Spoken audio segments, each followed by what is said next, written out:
Assalamualaikum warahmatullahi wabarakatuh. Alhamdulillah rabbil alamin wassalatu wassalamu ala asyrafil anbiya'i wal mursalin sayyidina Muhammad wa ala alihi washabbihi ajma'in. Rabbi shrah li sadri wa yassir li amri wa hlul 'uqdatam min lisani yafqahu qawli. Amma ba'du. Kita sama balik kitab kita ni Fadailus Shadaqat, kelebihan-kelebihan sedekah, karangan musannifnya Syekh Maulana Muhammad Zakaria Al-Kandhlawi, Madrasah Madrul Ulum, Saharanpura, India dah. Jadi kita lah ni bab tanda-tanda ulama akhirat dah, tanda-tanda ulama akhirat. Jadi berapa perkara dia bincang dah daripada biasa dicedok daripada Imam Ghazali lah. Pertama, tidak mencari dunia dengan ilmu dah. Nak kaya dah. Ada setengah tu okey. Bapa ni ngaji agama dah. Ada dah dulu masa saya dah hari apa dah. Memang jumpa dia kata ada mak pak tu jadi ustaz, jadi ceramah ni. Kaya ni kata anak dia dah. Dia dah kecek gitu nak saya dah. Kata tak boleh matlamat nak kaya ni ngaji agama tak boleh dah. Dah. Tak mari rezeki tu kira lekar dah. Jangan sebab nak kaya tu belajar ilmu agama tak boleh. Tak boleh dah. Salah niat petai tu. Kena nak cari redha Allah, nak cari bekal esok belajar ilmu agama ni. Masalah rezeki tiba-tiba jadi kaya je suruh nak kan, tapi jangan matlamat utama dia belajar agama ni nak suruh kaya dah. Nak jadi selebriti ke apa, salah niat petai lagi dah. Jadi pertama, tak cari dunia dengan ilmu, bukan nak cari populariti ke kekayaan ke dengan ilmu agama, jangan dah. Yang keduanya, tanda ilmu alamat akhirat, perbuatannya tidak bercanggah dengan percakapannya dah. Ya tu serupa dengan dia buat. Janganlah dia buat tu benda lain, yang ngajar orang lain dah. Itu tanda ulama akhirat. Yang ketiganya, tanda ulama akhiratnya, ilmu yang bermanfaat dah. Dia belajar tu semakin beramal. Dia belajar semakin beramal dan dia boleh tupai ilmu dia. Okey, dia ajar saja, tapi manfaat ke dia tak boleh dah. Ibadah berkurang dah. Menjahil bendahara berkurang, belajar saja dah. Benda ni tidak ada faedah lah bagi dia dah. Yang keempatnya, kita bincang dah sikit dah. Ulama akhirat ni, tanda ulama akhirat ni ialah tidak beri perhatian kepada makanan, minuman dan pakaian yang bermutu tinggi dah. Dia zuhud lah, nampak kemas sikit tak apa, tapi bukan siapa kau nampak macam nak mewah sangat dah. Dia sederhana saja dah. Tu ulama akhirat. Kalau dia mewah sangat, nampak mewah tu dah. Jadi bukan akhirat tu dah, nampak lelah ke dunia dah. Jadi dia makan sederhana, minum sederhana, pakai sederhana, rumah sederhana. Bahkan Nabi lagi rumah sadah ni kalau tak perlu, kalau anak ramai tak apa. Ni anak dia 3 orang, rumah besar apa gapo dah. Ada benda tak kena dah. Kali dia buat rumah besar tapi dia buat program tak lah dah. Setengah-setengah ulama ni nampak rumah besar tapi dengan kitab pustaka boleh pergi pinjam, boleh masuk. Apa ada macam masjid dia lah, tempat yang ngajar pula. Rumah dia tu macam masjid lah. Rumah ke gapo dia. Nanti dia ngajar sama dia. Tak apalah gitu dia. Ataupun dewa serba gunung macam-macam lah. Hak jenis kaya tu ada nama tak apa gitu dah. Tapi kalau dah mewah dah ke dia dah. Pakai kereta tak perlu. Kereta walaupun secara asasnya halal, tapi tak perlulah. Kereta Lamborghini. Kita ustaz pakai Lamborghini. Ada. Jadi benda tu tak pedah ada nak nyuh dunia dah. Okey, habis itu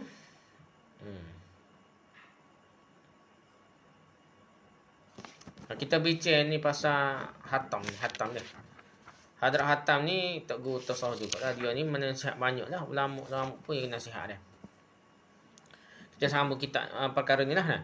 Selepas itu Hadrat Hatam rahmatullah alaih sampai ke Baghdad lah. Apabila Imam Ahmad bin Hanbal rahmatullah alaih mengetahui ihwalnya, maka beliau pun pergi berjumpa dengan Hadrat Hatam lalu bertanya, apakah cara untuk mendapatkan keselamatan dari pengaruh dunia yang buruk itu? Jadi Imam Ahmad pun jumpa dia dah, tanya dia dah, nak dapat selamat dari pengaruh dunia yang buruk itu dah. Hatam pun menjawab, kamu tidak selamat dari dunia selagi kamu tidak ada 3 perkara. Kata ada 3 perkara ni tak selamat daripada belit tiada dunia lah. Pertama, ampunkan orang yang berkelakuan jahil terhadap kamu. Jangan berkelakuan jahil terhadapnya. Jangan kita duk marah orang jahil nak tanya soal bodoh, kita kata dah. Ataupun kritik benda hak bodoh-bodoh dah macam-macam lah kalau kita zaman dah ni enggak. Jadi jangan duk layan sangat lah, maaf lah. Jadi tak usah layan dia, maafkan saja dah. Yang kedua, membelanjakan apa yang ada pada kamu ke atasnya ni. Jadi kita belanja dah, sedekah pada orang jahil kau ke apa dah. Ataupun susah kita belanjalah apa yang ada pada kita. Yang ketiga, jangan percaya pada apa yang kau miliki ni. Jadi kita ada ilmu kau, kita ada harta kau, kita ada kebolehan kau, jangan kita percaya. Kita suruh tawakal pada Allah. Waktu tu kurnia Allah untuk uji kita sahajalah. Begitulah maksudnya. Kemudian Hadrat Hatam rahmatullah alaih telah sampai ke Madinah Munawwarah. Siapa ke Madinah? Ramai di sana apabila mengetahui akan kedatangannya, maka mereka berkumpul beramai-ramai untuk menemui beliau lah. Beliau bertanya kepada mereka, bandaraya manakah ini? Mereka menjawab, inilah bandaraya Rasulullah SAW. Beliau bertanya, di manakah mahligai baginda Rasulullah SAW di sini? Saya hendak pergi ke sana untuk menunaikan 2 rakaat solat. Mereka menjawab, baginda tak pernah duduk di kediaman mahligai. Rumah beliau adalah merupakan pondok yang sederhana, kecil dan sangat rendah. Beliau berkata, tunjukilah saya mahligai sahabat radhiyallahu anhum. Kalau gitu jangan mahligai sahabat, istana sahabat. Mereka menjawab, sahabat Rasulullah pun tidak pernah memiliki bangunan seperti mahligai. Mereka duduk di pondok-pondok yang kecil juga, lagi rendah dan bumbungnya seolah-olah hendak menyentuh bumi, bukan langit lah. Disentuh tangan itu kata dia. Hadrat Hatam rahmatullah alaih berkata, kalau begitu maka ini adalah bandaraya Fir'aun. Kata gitulah dah. Tahulah cerita betul, cerita tasawuf dah. Maka orang ramai itu menangkap beliau sebab mereka naik angin melihat orang ajam ini. Hatam ni bukan orang Arab ni.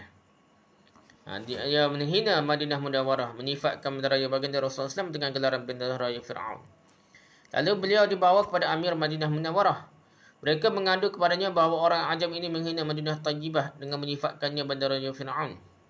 Amir bertanya kepada beliau, apakah hal ini? Betulkah engkau berbuat demikian? Beliau berkata kepada Amir, Tuan janganlah terburu-buru setelah dengar semua peristiwa tadi. Saya orang ajam. Apabila saya memasuki bandaraya ini, saya tanya kepada mereka akan bandaraya siapakah ini? Kemudian beliau menceritakan seluruh kejadian itu termasuk soal jawab yang telah berlaku antara beliau dan orang-orang ramai lah. Lalu beliau berkata bahawa dalam Quran yang suci Allah Ta'ala berfirman, laqad kana lakum fi Rasulillahi uswatun hasanah. Demi sungguhnya Allah bagi kamu pada diri Rasulullah itu contoh ikutan yang baik. Surah Al-Ahzab ayat 21. Yang dalam setiap perkara mestilah melihat akan apakah amalan Rasulullah dalam hal ini dan menuruti perbuatan Nabi lah. Tindak laku Nabi itu ikut laku dah. Jadi kamu sendirilah cuba menjawab sama ada kamu sudah menuruti cara Rasulullah SAW atau cara Fir'aun. Maka mereka telah lepaskan beliau. Jadi dia main falsafah sikit lah. Dia macam nak perli dah. Dia tengok rumah orang besar bukan mahligai Nabi dah. Rumah orang pada masa tu mungkin besar dah. Berbanding dengan rumah Nabi macam mahligai lah. Macam istana dah. Jadi dia apa? Tunjuk mahligai Nabi nak pergi semaya situ. Tunjuk mahligai sahabat-sahabat nak semaya situ. Kau apa dah. Dia kata kecil belakang bukan mahligai dah. Kecil belakang dah. Rumah pondok kecil dah. Jadi kata kalau gitu bukan bandaraya Nabi. Kalau gini nampak rumah lain besar-besar belakang ni gitu lah. Bukan nak ajak ke rumah lain dah. Nak perli gitu lah. Itu cara dia dah. Cara dia kritik lah. Cara kritik. Dia kata kritik cara bermewah ni. Di sini hendaklah kita mengambil perhatian kepada satu perkara, iaitu menikmati kelazatan dari perkara-perkara yang mubah ataupun harus ni memiliki berlebihan dari perkara yang sedemikian bukanlah haram atau tidak dibenarkan oleh syariat. Itu kena faham juga, dia kata haram pula dah. Tapi sudah tentu bahawa berlebih-lebihannya mendatangkan kaitan hati dengannya. Lalu cinta pada perkara-perkara ini mengambil ruang dalam hatinya. Jadi mengambil ruang dalam hati lah. Jadi menyebabkan hati tu akan masuk dunia lah kalau kita lajuk bermewah-mewah kan. Kemudian Allah menjadi sukar bagi seorang itu untuk meninggalkannya. Jadi payah lah nak tinggal dah benda-benda dunia ni tak. Untuk meneruskan bekalannya perlulah mencari sebab-sebab dia. Perlu memikirkan bagaimana menambahkan pendapatan. Kadang-kadang kena pergi kereta besar dah. Minyak pun besar, rotek besar, gitulah dah. Siapa yang terperangkap dalam urusan untuk menambahkan wang ringgit, terpaksalah ia untuk bertolak ansur dari segi hal agamanya. Kadang-kadang nak sibuk sangat ni. Agama ni lebih kurang lah dah. Ada kalanya dalam urusan tersebut terpaksa melakukan dosa pula. Setengah orang nak suruh kaya ni, main bisnes-bisnes yang tidak jelas lah. Syubhat dan sebagainya lah. Jika sekiranya selepas memasuki peraturan dunia, mudah saja boleh elakkan diri daripada keburukannya. Maka sudah pasti dah baginda Rasulullah tidak akan bersabda begitu banyak amaran untuk supaya menaruh perasaan benci terhadap dunia. Kalau dunia ni bagi mudah, tidak mudah terjebak dengan dosa ataupun benda-benda haram.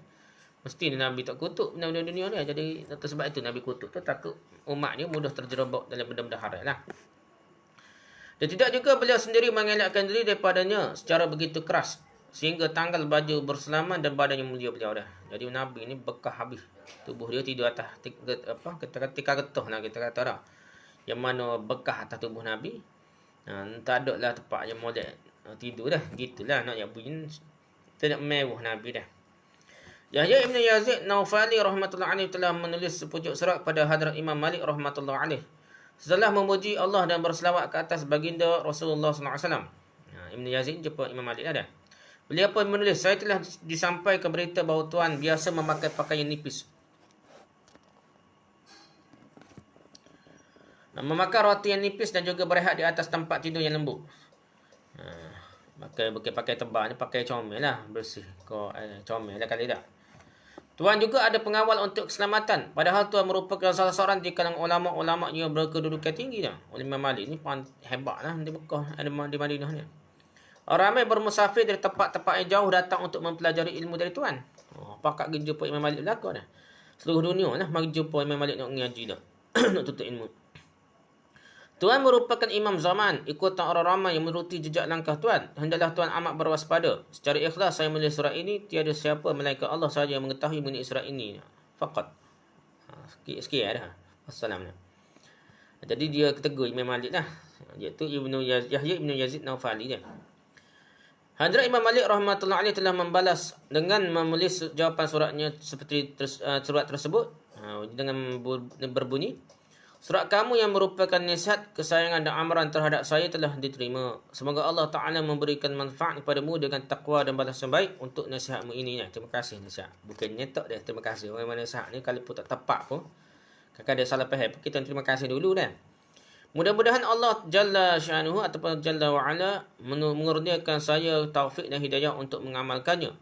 Manusia hanya boleh mengamalkan kebaikan serta mengelakkan diri daripada mungkar dengan taufik Allah Ta'ala saja. Jadi kita jangan sombong kalau kita buat benda baik pun. Kita buat benda baik pun dengan kurniaan pilihan Allah, kasih sayang Allah lah.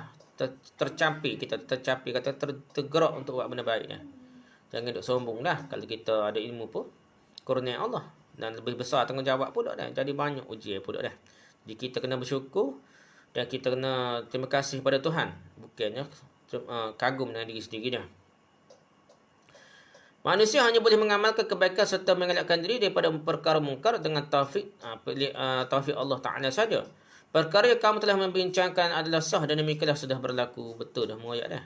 Mudah-mudahan Allah SWT mengampunkan saya. Akan tapi baru dia jawab dah. Akan tapi kesemua ini adalah dibenarkan oleh syariah. Apakah comel ni, makan roti hak sedap nipis ni, roti sedap lah dah. Berehat atas tempat tidur hak lembut tu, lembek tu.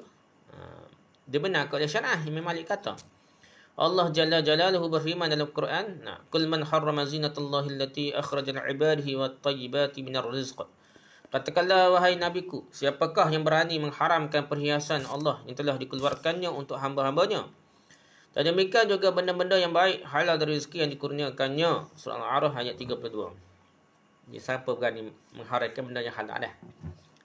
Tak boleh lah, bahaya Allah marah tu kan. Suruh beri amaran kepada orang yang berani mengharamkan yang halal dah. Dan selepas itu beliau menulis, saya sedia maklum bahawa tidak mengamalkan perkara-perkara ini adalah lebih disukai dari mengamalkannya. Jadi kalau tak mewah tu, ulama ni lebih molek dah.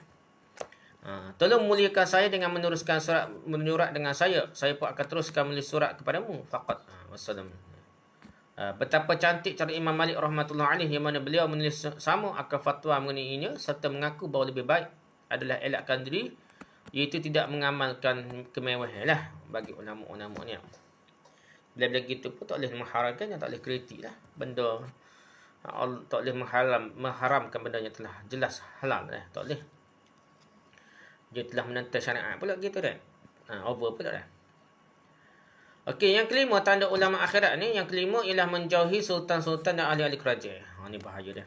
Kalau tak sedar royak lah kadang-kadang ada maksud untuk berjuang Islam ke apa, tapi ada kepentingan menyebabkan tergadai dah prinsip-prinsip yang asal nak kata dulu dah. Hak kata berhujung ni. Jadi kalau ulama tu kalau betul-betul nak tumpu pada ilmu dia, cuba elok daripada terlibat dengan politik. Walaupun politik tu ada unsur-unsur molek lah, setengah tukar molek, tapi dia tu kerana dia nak tumpu pada ilmu ke apa, dakwah, cuba elok dah. Sebabnya kadang-kadang pergi kepada pemimpin atau ahli kerajaan ni biasanya kadang-kadang ada kepentingan dah. Dia tuai dah. Ulama tu jadi ikut dia, bukan dia ikut ulama dah. Ulama orang alim tu terpaksa ikut kehendak dia. Jadi jadi tu nah kita nampak lembek lah ulama tu.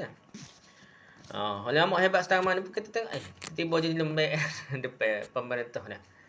Itulah bahaya masalah dah. Tapi kita sangka baiklah, setengah-setengah perkara tu ada je nasihat dah. Tapi gak biasanya kena ikut era lah, kena ikut era pemimpin. Tidak pergi ke tempat atau istana mereka sama sekali tanpa urusan yang sangat mustahak saja dah. Bahkan ulama patut kurang bergaul dengan mereka, kurang lah. Kalau terpaksa benar kalau jumpa, dia tak tahu sedap kau sangat dengan orang pemerintah politik ke apa ni. Walaupun mereka sendiri datang menziarahi ulama ni, gitulah. Sebab pergaulan dengan mereka boleh menyebabkan ulama untuk cuba menyukakan mereka dan menawan hati mereka. Itu masalahnya. Nak betul habis. Hak tak betul pun jadi betul. Kira apa ke saya. Nanti ke saya politik dan saya ni orang kaya pun terpaksa betul orang kaya. Masalahnya. Mereka kebanyakan adalah orang yang zalim. Masalahnya pemerintahnya adalah buah cerik atau rakyat ke khianat dah. Dan berkelakuan yang tidak dibenarkan oleh syariah. Ramai gitu dah. Sedangkan tugas ulama ialah untuk membantah, menegur perbuatan mereka yang sedemikian. Tegur, banyak kali tegur kat. Keduh pula dah. Ulama mesti mendedahkan kezaliman yang dilakukan oleh mereka, pemerintah. Dan memberi amaran kepada mereka agar tidak melakukan perbuatan yang tidak dibenarkan oleh syariah. Tidak adil. Kronisme agama pun tegur berlaku lah. Masalah dah. Tegur lah. Cendah demo tu masalah dah. Mendiam diri dalam keadaan yang sedemikian menyebabkan ulama menjadi mudahin. Jadi suka bertolak ansur dari segi tuntutan agama. Jadi lemah ulama tu. Jadi tolak ansur berlaku dah. Jadi mudahin yang keji itu jadi suka bertolak ansur dari tuntutan agama dah. Jika untuk menawan hati mereka pemimpin lah. Sahaja ulama memuji mereka maka itu adalah satu pendusta. Ulama pemimpin ada baik dia tapi biasanya banyaklah buah kilah dia, buah sepelek dia. Jadi nak puji saja tak kena lah dah.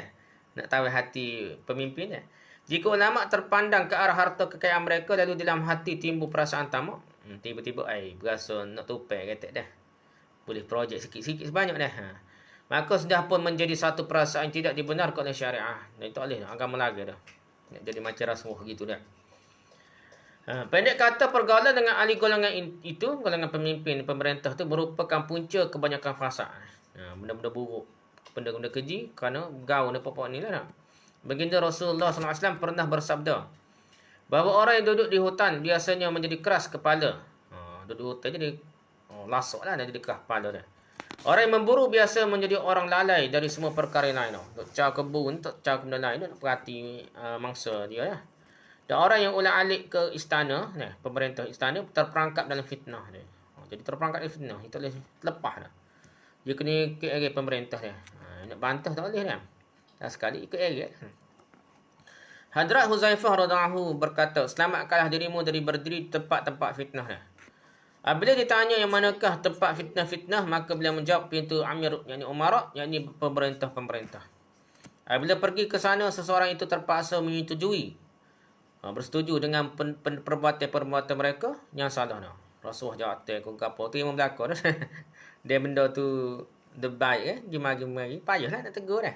Dan untuk memuji mereka perlu menyebut-nyebut sifat-sifat yang tidak ada pada diri mereka dah. Benda tak betul pun puji juga dah.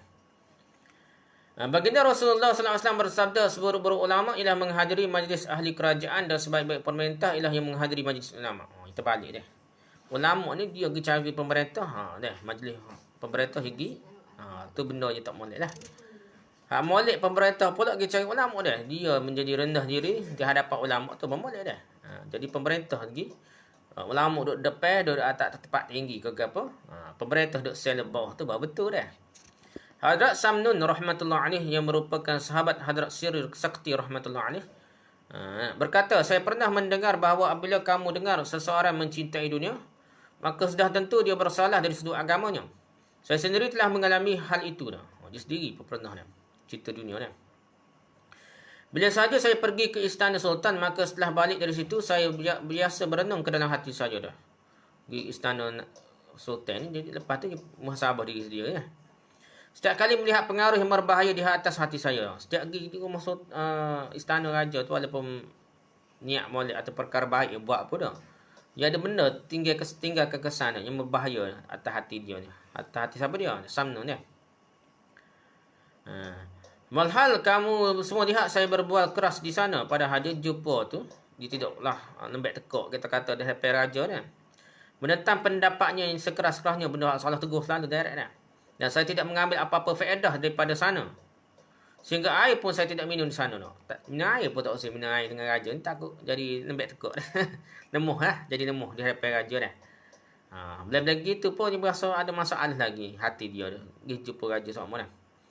Ulama jahat di kalangan kita lebih teruk dari ulama Bani Israel. Dia beri selalu dah. Sebab mereka pergi berjumpa dengan pemerintah lalu menunjuk jalan untuk meneruskan kejahatan. Dia ajar bos pelek dah. Jadi riba halal dah. Riba tu jadi halal, ada bos pelek ni. Nak ada ulama ajar dah.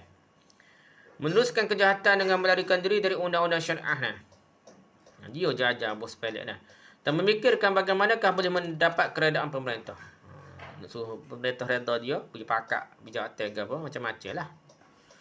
Jika sekiranya mereka mendedahkan secara jelas akan tanggungjawab pemerintah sebagai pemerintah, maka mereka tidak lagi suka akan kehadiran mereka ulama di istana. Kalau tegur semacam kak ni. Tak lama kak reject ke pemerintah dah. Tak boleh lah masuk TV dah. Gitu lah. Padahal menerangkan hukum syariah secara terus terang, itu akan menjadi asbab keselamatan ulama dari tangkapan Allah. Tak tangkap ke raja, tangkap ke Allah lah. Kalau kata betul dah. Kata-kata betul kan, dia kena tangkap pada Allah. Allah tangkap dah. Jadi ulama pergi ke istana merupakan fitnah yang besar sekali. Dan asbab untuk menolong syaitan. Jadi gitulah. Jadi hak masalahnya. Jadi terlibat sama dengan benda salah pemerintah. Secara khusus ulama yang pandai berpidato ditipu oleh syaitan. Bahawa jika mereka pergi ke istana, maka istana akan dapat diislahkan. Diperbaiki. Dan undur dari kezaliman. Lalu agama akan diselamatkan. Itulah niat asalnya ikhlas lah. Ulama pun dah. Sehingga orang mula memahami bahawa perginya ke istana pemerintah juga suatu kerja agama yang penting juga dah. Padahal setelah pergi ke istana, ke sana terpaksalah dia untuk berkorporani agama, berucap pujian yang tidak betul, dan dengan itu sebenarnya memusnahkan agamanya dah. Memusnahkan agama dah. Wallahu a'lam lah, tu pendapat. Tapi gitulah secara umum. Tapi kita nak tuduh orang tak boleh. Ada ulama, ada ustaz orang pergi jumpa pemerintah, jangan mudah-mudah dah. Moga-moga kita harapkan ulama tu dapat memperbetul lah sedaya upaya dia dah. Pernah lah ni Syekh Ramadan Al-Buti ni. Ni pun kata ulama pengampu ni, Syekh Ramadan Al-Buti ni. Kena bom tu ni di Syria dia. Jadi dia ni, dia masa ayah pada Bashar Assad lah gitu, Hafiz Assad dah. Dia ni masa tu Hama kena bom 40,000 juga mati dah. Lepas tu dia pergi bahan debat, pergi beli, pergi bahan dengan Bashar Assad ke apa. Last sekali kendor lah serangan terhadap sunnah tu, ahli sunnah tu. Ulama-ulama sunni tu, penduduk sunni tu kurang di Syria dah. Tapi lepas tu kat dia jadi pempuji semacam Bashar Assad, pemerintah Islam ke apa. Jadi pengampu lah, ulama pengampu lah. Tapi tehnya lepas dia jadi ulama pengampu, jadi pemerintah Bashar Assad masa tu sebelum Hafiz Assad, sebelum Bashar Assad ni kan. Jadi tidaklah menangkap dan membunuh ulama-ulama sunni lah. Jadi reda lah, sementara reda, boleh mengajar, boleh apa lah. Tu cerita di Syria lah. Tadi lepas tu nampak macam pengampu lah. Dia jadi balance mata kerajaan Bashar Assad lepas tu lah. Tapi sekurang-kurangnya tidak dibunuh, tidak dicari ulama sunni lah. Itu cerita lah. Moga-moga Allah ampunkan dia dah. Ataupun ada sebab tu menyebabkan ramai mana ulama-ulama sunnah selamat daripada pembunuhan Bashar Assad, Hafiz Assad masa tu lah. Hadrat Umar bin Abdul Aziz rahmatullah alaih telah menulis kepada Hadrat Hasan Basri rahmatullah alaih. Jadi Umar Abdul Aziz tulis surat pada Hasan Basri tabi'in ni. Berilah saya alamat orang yang layak untuk membantu khilafah. Hadrat Hasan Basri menulis sebagai jawapan, ahli agama tidak akan pergi kepada kamu dan kamu tidak akan terima ahli dunia. Jadi patut juga tidak terima ahli dunia sebab mereka akan rosakkan urusan kamu. Disebabkan tamak ulama yang ada pada diri mereka. Beri nasihat terbetul lah ahli dunia ni. Ulama akhirat pula, ahli agama pula. Dia tak suka istana-istana ni pemerintah ni. Dan itu ambillah perkhidmatan itu dari orang yang berketurunan bangsawan dan berakhlak tinggi. Tak payah ambil ulama, ambil orang yang bangsawan tapi ada akhlak. Ada orang yang tidak ada kepentingan lah. Dia ada bisnes dan apa lah. Tak perlu sign kontrak apa lah. Tak bergantung dengan projek kerajaan kita kata dah. Tapi akhlak yang tinggi dah. Berketurunan bangsawan dan berakhlak tinggi akan mencegah mereka dari khianat. Gitulah dah. Tu cadangannya. Bukan ulama cadangan ni dah menasihati kerajaan ni. Maksudnya orang businessman dia tidak perlu bergantung pada kerajaan lah nak dapat projek ni. Beliau telah menulis jawapan ini kepada Umar bin Abdul Aziz rahmatullah alaih yang merupakan khalifah yang masyhur dengan zuhud, dengan taqwa dan dengan keadilan sehingga beliau menerima gelaran sebagai Umar yang kedua dah. Umar pertama Umar Al-Khattab lah. Umar kedua ni Umar Abdul Aziz ni. Ini merupakan pendapat Hadrat Imam Ghazali rahmatullah alaih. Sampai tahap itulah Umar Abdul Aziz ni. Bila-bila gitu pun ulama akhirat ni tak suka jumpa pemerintah ni. Duk berlega-lega bertepek walaupun pemerintah tu adalah pemimpin yang adil, ulama yang adil jugalah Umar Abdul Aziz ni, tapi tak suka juga dah. Jadi dia cadangnya bangsawan yang tidak ada kepentingan. Ulama ni takut punah. Ulama ni nak nasihat pemerintah, tiba-tiba jadi punah. Ulama tu jadi punah dah. Jadi dia nasihatnya bangsawan yang berakhlak tinggi dia, yang jujur, integriti tinggi dia. Bukannya semata-mata kepimpinan ulama kita kata dah. Tak mesti kepimpinan ulama dia, kadang-kadang orang profesional dan dia ni akhlak tinggi, ada agama, selamat dah. Tidak ada integriti, tidaklah rasuah ke apa dah.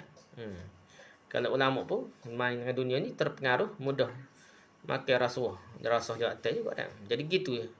Jadi nasihatkan oleh Hasan Basri kepada Umar Abdul Aziz. Tapi pendapat pengarang kitab ini iaitu Hadrat Syekhul Hadis. Dia beri pendapat dia sendiri ya. Maulana Zakaria ni. Ialah jika terpaksa kerana suatu kepentingan agama, maka sambil menjaga dan mengawasi nafsu sendiri, boleh pergi berjumpa dengan pemerintah. Tidaklah mengapa, dia kata dah. Bahkan demi untuk menyelesaikan masalah agama dan kepentingan agama, semestinya pergi. Tetapi mestilah berhati-hati supaya tidak bercampur kepentingan sendiri sebagai tujuan, sama ada dari segi harta ataupun kemasyhuran. Nak suhu jumpa pemerintah jadi suhu dah. Bukan hak tu dah.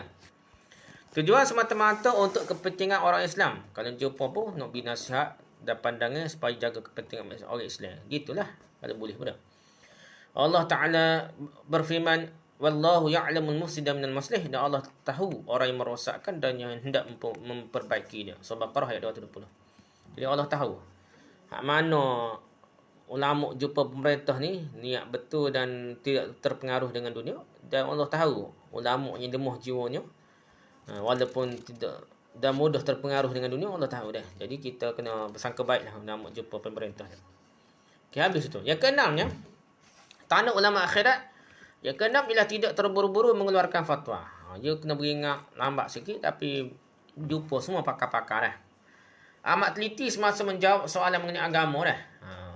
Tak kira lah fatwa ni semasa ataupun beri pendapat ke apa pun, dia tidak cepat dah.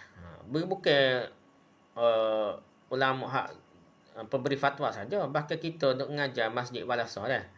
Kalau orang tanya hak molek, jangan jawab selalu dah. Ni tanya terus jawab. Tanya terus jawab. Lepas tu mengaku alim, berasa alim dah. Ustaz kita dah.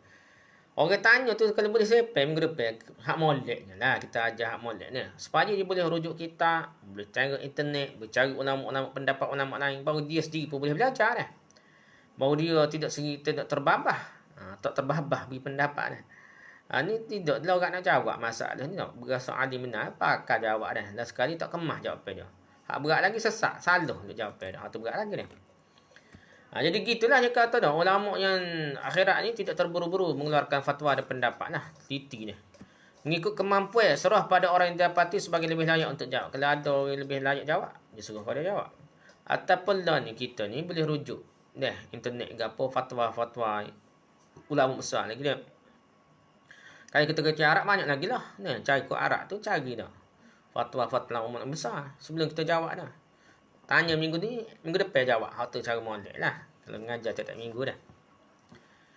Abu Hafs An-Naisapuri rahmatullahi alaihi berkata bahawa ulama yang sebenar takut apabila menjawab soalan, iaitu memberi keputusan mengenai masalah agama, kerana pada hari kiamat akan disoal mengenai sumber pendapatnya atau keputusan tersebut. Gitulah. Molek-molek ni kita sandar pada ulama besar dah. Walaupun kita ustaz hebat pun, kita rujuk dulu. Sandar pada kitab dia, pada fatwa-fatwa ulama di internet ke apa pun dah.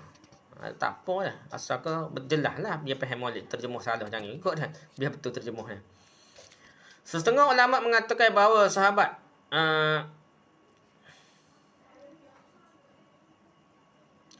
gitu dah. Setengah ulama mengatakan bahawa sahabat radhiyallahu anhum berperasaan enggan mengenai 4 perkara. Sahabat-sahabat ni tak sejawab. 4 perkara dah. Tak usah buat 4 perkara ni. Pertama, menanggung menjadi imam. Jadi imam pun tak usah sahabat-sahabat ni. Yang kedua, menjadi wasi. Tanggungjawab untuk melaksanakan wasiat orang. Jadi orang timu wasiat lah. Walaupun ada ngupuh pun, dia tak usah mana dah. Sahabat-sahabat. Yang ketiga, dia menanggung amanah orang.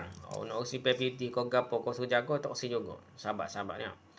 Yang keempat, dia mengeluarkan fatwa mengenai agama. Sahabat-sahabat ni jarang mengeluarkan fatwa. Kecuali orang sahabat-sahabat besar saja dah. Mereka radhiyallahu anhum sibuk secara khas dalam 5 perkara dah. Sahabat-sahabat kebanyakan mereka ni sibuk 5 perkara ni dah. Pertama, baca Al-Quran. Ramai sahabat ni khatam Quran 7 hari dah. Tu kebanyakan sahabat dah. Seminggu tu khatam Al-Quran dah. Sebulan tu ada juga lah sahabat sebulan. Tapi kebanyakan tu seminggu dah. Kita ni tak tahu lah berapa kali khatam dah. Setahun sekali dah. Jadi molek ni macam sahabat lah. Seminggu sekali. Kalau tak boleh juga sebulan sekali lah. Yang keduanya memakmurkan masjid. Itu kerjaan sahabat lah. Yang ketiga, mengingati yang dizikir daripada Allah. Buat berzikir sahabat ni. Yang keempatnya, menasihati orang untuk berbuat baik. Direct to the point, untuk nanti ilmu banyak, sahabat ni rakyat betul dah. Yang kelimanya, mencegah perkara-perkara yang mungkar. Itu tugas-tugas sahabat, perangai sahabat dah. Hadrat Ibn Husain rahmatullahi alaihi berkata bahawa setengah orang terlalu cepat mengeluarkan fatwa padahal masalah yang sedemikian itu, jika sekiranya dikemukakan kepada Hadrat Umar Ibn Khattab radhiyallahu anhu, maka beliau akan memanggil ke semua ahli badar dan bermusyawarah dahulu. Tengok dah. Umar dulu kalau ada masalah gapo, ada perbincangan ke ataupun isu semasa, dia akan panggil habis sahabat-sahabat badar ni untuk tengok pandangan masing-masing ni. Tapi hak jamai kedai-kedai ni pakai teguh dah. Tak tanya orang, tak rujuk gapo, pakai jawab dah dia. Tu masalah ni. Lepas tu anggap orang lain tak ada ilmu, dia je ada ilmu. Masalah ni. Hadrat Anas radhiyallahu anhu merupakan sahabat baginda Rasulullah sallallahu alaihi wasallam. Yang tinggi darjatnya, Anas ni tinggi darjat dia dah. Beliau pernah berkhidmat kepada baginda selama 10 tahun. 10 tahun bukan semata, 10 tahun Anas berkhidmat pada Nabi ni. Apabila beliau ditanya masalah agama, maka beliau menjawab, tanyalah kepada Maulana Al-Hasan, yakni Hadrat Hasan Basri. Dia Anas, sahabat ni.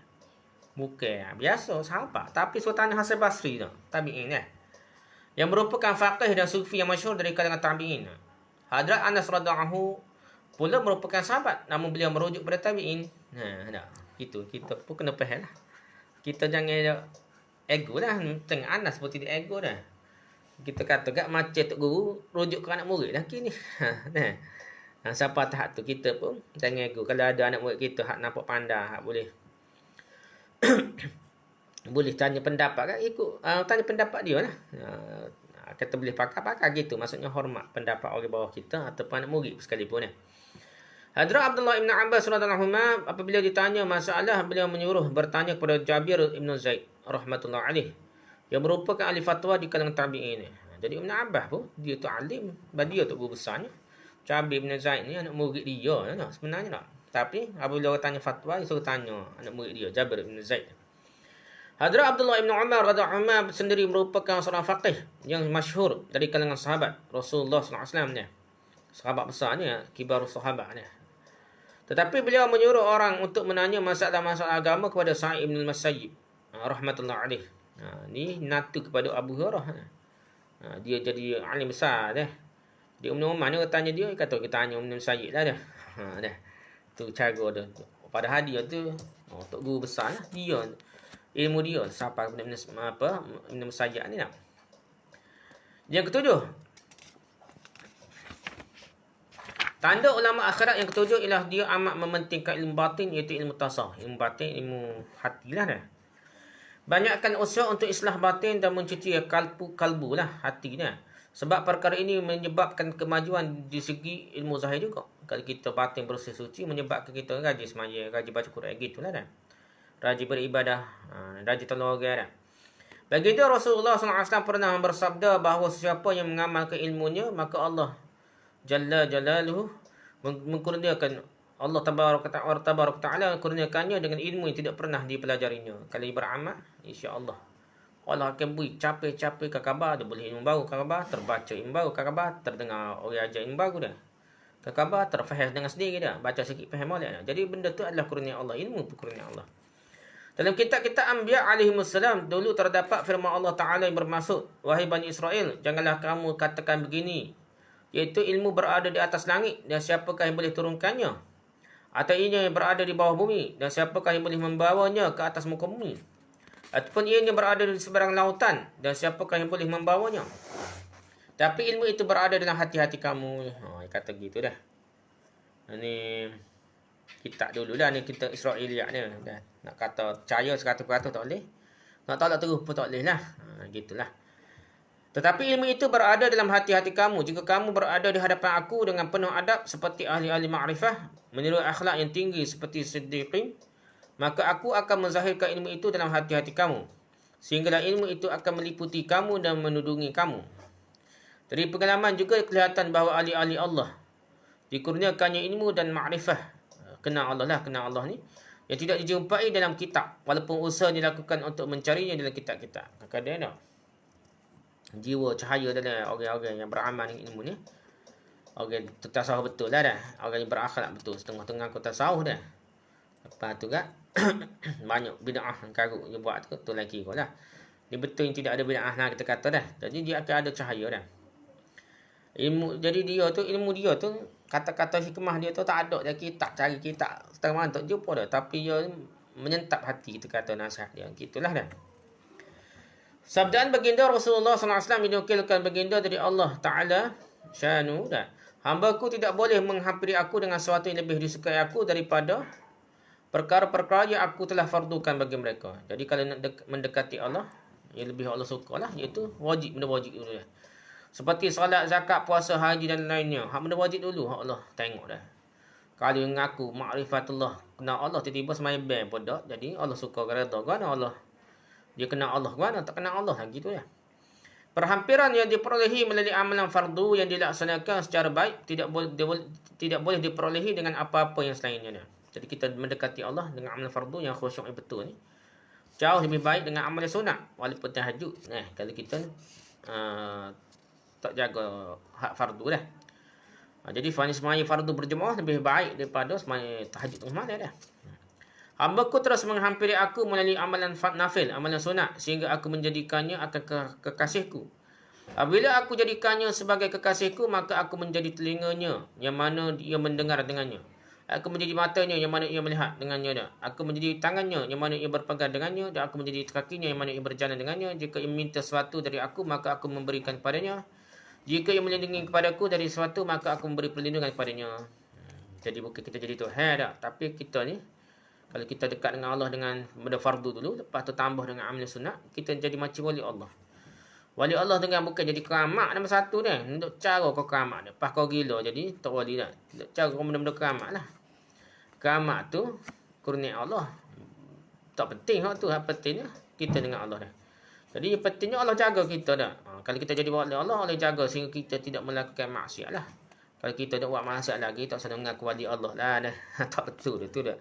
Bila Allah ni kita jadi nak buat maksiat apa tak boleh. Dia Allah sayang menyebabkan kita capek tak terbuat maksiat. Itu jadi kekasih Allah sungguh lah kita kata dah.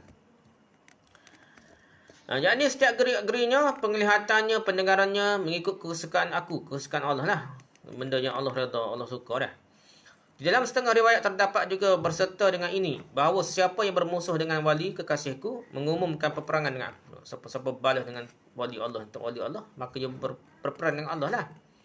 Tapi jangan claim sendiri geng dia dah. Tok guru dia wali Allah, orang lain tak.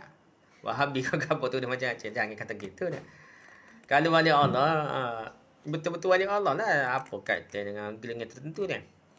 Oleh kerana kesemua pemikiran wali-wali Allah senantiasa terpaut dengan Allah Ta'ala, maka ilmu Al-Quran yang halus, tersembunyi dan dalam tersinar di atas kalbu mereka, akan menyari hati-hati wali-wali Allah ni. Hadrat Ali radhiyallahu telah menceritakan keadaan ulama akhirat di dalam hadis yang panjang. Ibn Qayyim rahmatullah alaih dalam kitabnya Miftahud Darul Sa'adah ni.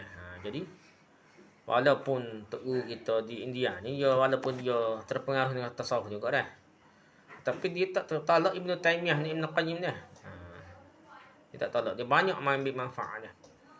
Jadi Ibn Qayyim ni dia ada buat kitab Miftahud Darul Sa'adah, anak kunci negeri bahagia lah, kita kata dah, anak kunci syurga lah dah. Abu Naim dalam kitabnya Hilyatul Awliya dah, dia kata telah membincangkannya seperti berikut. Jadi dua kitab tu ada benda ni lah. Hati manusia ibarat periuk atau bekas. Hati yang paling baik adalah yang menyimpan segala kebaikan, lagi dan lagi lah. Jadi hati yang molek ni ada kebaikan, lagi dan lagi lah. Menyimpan ilmu adalah lebih baik dari menyimpan harta, sebab ilmu menyelamatkan kamu, sedangkan kamulah terpaksa menjaga harta. Harta ni kena jaga, tidak hilang lah dah. Ilmu bertambah apabila digunakan, sedangkan harta berkurangan dengan perbelanjaan. Lagi kita kuat mengajar, lagi kita kuat ceramah, lagi kuat tulis buku ke apa ni tak. Maka bertambah ilmu kita lah. Manfaat dari harta tamak. Berartilah harta dia apabila harta itu sudah dibelanjakan. Tetapi manfaatnya, kegunaan dari ilmu itu adalah kekal abadi dah. Ilmu dan manfaatnya tidak berakhir sama sekali dah, walaupun dengan kematian ulama. Sebab kata-katanya kekal hingga selepas ia meninggal dunia dah. Jadi kata-kata ulama ni sambung menyambung dengan anak murid, ataupun ada dalam kitab, ataupun ada dalam juga ada video YouTube ke apa dah. Lepas itu Hadrat Ali karramallahu wajhah atau radhiyallahu bernafas panjang lalu berkata, dalam dada saya ada ilmu, alangkah baiknya kalau dijumpai orang yang layak untuk memikulnya. Tetapi saya melihat manusia menggunakan asbab agama untuk cari dunia. Jadi guna agama ni nak cari dunia, ramai dah. Ataupun saya menjumpai orang yang tenggelam dalam kelezatan dunia menuruti hawa nafsunya, ataupun sibuk mengumpulkan harta. Gitulah. Hadis ini panjang, hanya sebahagiannya telah aku menukilkannya di sini. Dia kata gitulah. Sekat tu saja dulu dah. Banyak benar tanda-tanda ulama. Berapa pun? 12. Jadi kita sekat ni dulu lah tanda-tanda ulama akhirat kita bincang sampai nombor 7 dah. Wallahu alam, subhanakallah wa bihamdika, subhanakallah wa bihamdika, subhanakallah wa bihamdika, asyhadu an la ilaha illa anta, astaghfiruka wa atubu ilaik. Assalamualaikum warahmatullahi wabarakatuh.